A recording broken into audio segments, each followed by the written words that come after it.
Like I remember when I first started dating Sydney, right? I remember we like when we first met and first started dating. I remember early on because she mentioned this to me the other day. I asked her, "So, what you like? Out of curiosity, what do you actually think about America?" Right? And she was like, "Oh, greatest country in the world."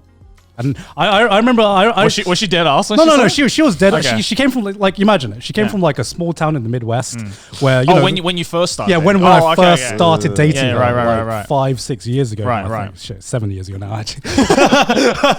But it was a long time ago. And I remember that was the first time she had basically like traveled out of America. And she came from a very small town in the Midwest who, you know, got raised with the values that you would expect a small town to get raised in. And I remember she said, "Oh, yeah, America is the greatest country in the world, obviously." And I remember apparently she said, I was just like, like that, and she said to me at the time, she got like genuinely offended, right?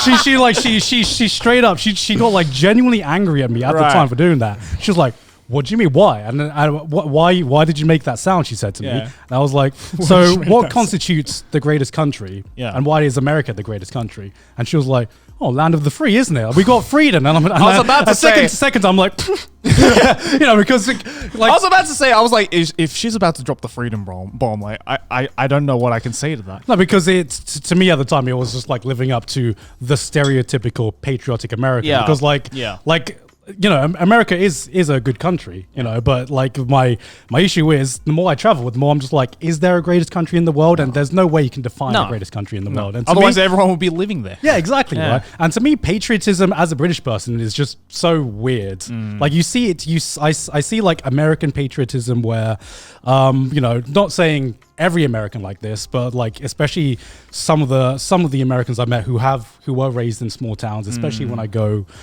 back to Sydney's hometown, it's just you see kind of like this culture that's been and this idea that's just been propagated through the small town, and there's not really been any other perspective to really change that perspective. By their like they probably believe that America is the greatest country in the world, and there is no other thing that can challenge that. And it's just I can't blame them for that. No, of course not. And I'm not even saying America isn't the greatest country in the world. I'm just saying that because their belief has been permeated so deeply that there's been nothing to really break that mold for them. And it took years for Sydney to really kind of change her perspective. It didn't take like just one trip to England. It took years for her traveling to you know, living with me in England and living with me in Thailand and living with me in Japan for her to like really open up her perspective to be like, you know what, maybe there are some other good places in the world as well. You know, maybe some other places do things as good. And now she has recently just gone back to America to visit her family.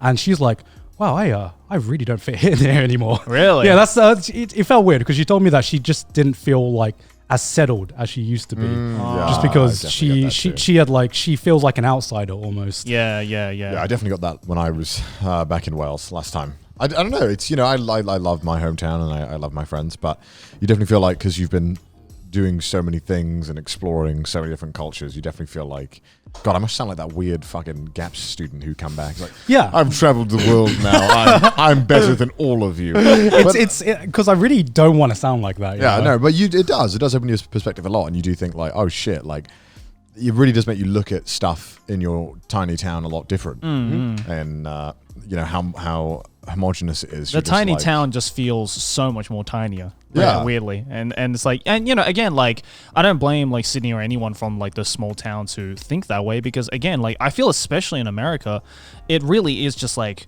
kind of enclosed when it comes to the information that you can get about the rest of the world. Like it still blows my mind that like in America, for example, like 24-hour news channels are a thing, but it's not world news. It's American news for 24 hours. And I'm like, what?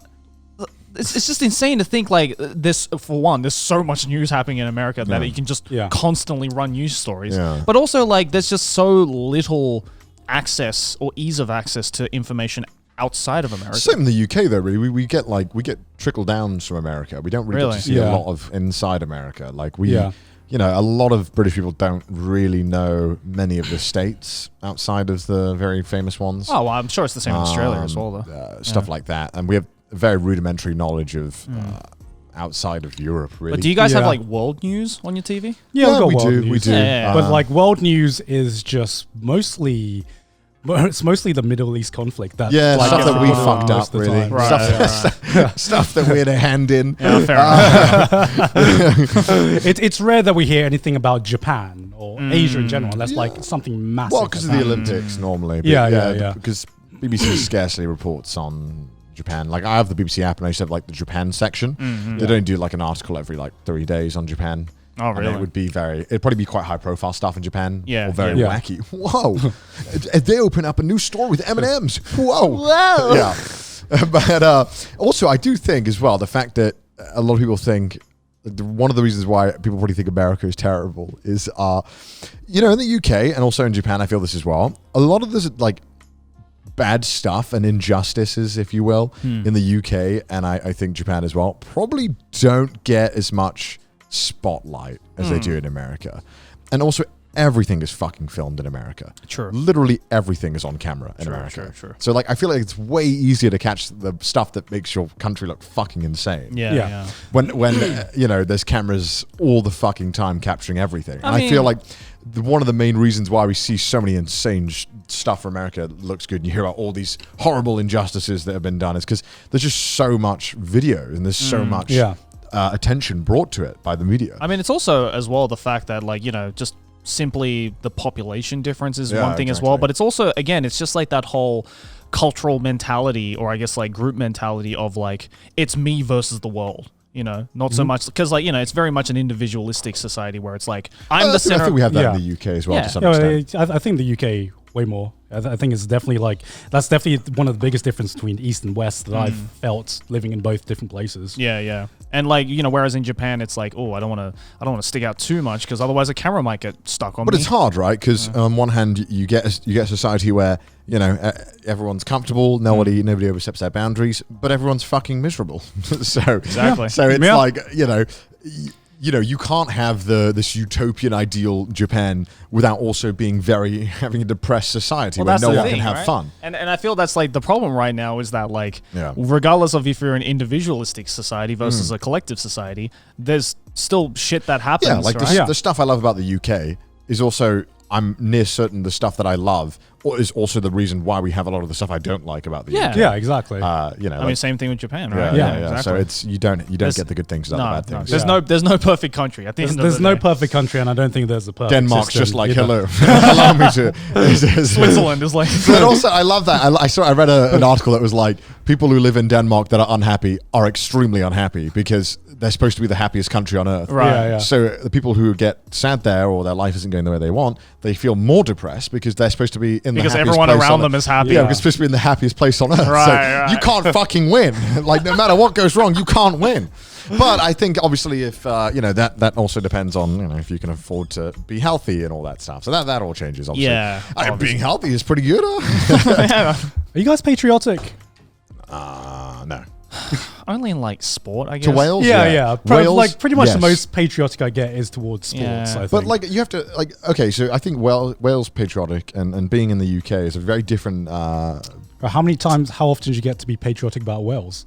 Anytime England fucks up, that's Basically, literally- right? You're just like, I'm not. Yeah, exactly. Basically. So that's what I'm saying. It's not patriotism in Wales is not like the rest of the world patriotism where it's No. like go us. It's just fuck England. Yeah, Like, that's- I feel like that's just literally that's all just it is. Wales, Scotland, and Irish, Yeah. like Northern Irish patriotism. Right, that's why I Yeah. feel like UK patriotism is a completely different brand to other, Yeah. because it's we get very proud of Welsh people, obviously, but we get the most proud when it is to the detriment of England. Yeah. So when people are like, oh, you're like English there, right? It's like, no, I'm not even. I have no. There's absolutely nothing about me that is English. I'm British and Welsh, but not English. Yeah. Like, so Yeah. a lot of people always like, that's English, right? That's no. I despise, but I despise it in a very fun way. Yeah, it's of very course. much like we Like get tongue to, in cheek. Yeah. Halfway, right?